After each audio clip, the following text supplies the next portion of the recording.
Okay, so you can see there is a very slight curve to the object that is inside this lens. Now, my question to flat earthers is, with the curve you can see here in this photo, sorry, I'm shading it from the light because I'm sitting on a nice little beam of sunshine to get some nice light. Okay, so now you can see that this is definitely a curve. I've even got some straight lines against it to, in the wood grain, so you can see, I'm doing my best not to hide anything. Now my question is, how big is the circle?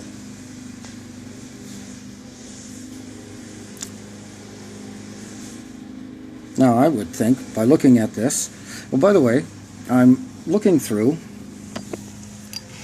this. Let me just get it up here. Now this is a cigarette snuffer.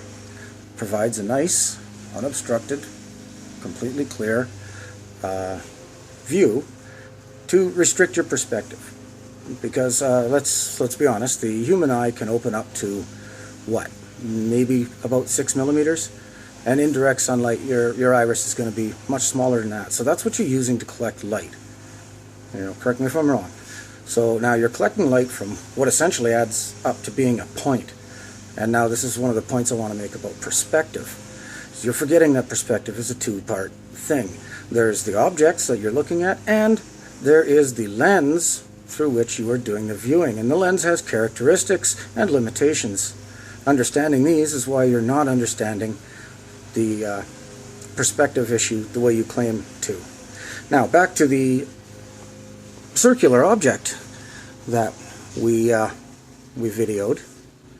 And would it surprise you to discover that what you could barely tell was a flat line was a circle that's somewhat less than 5 inches in diameter?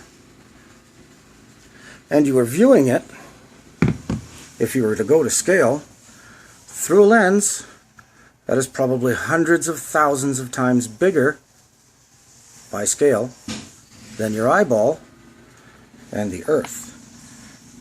Now, do you still believe your eyes all the time?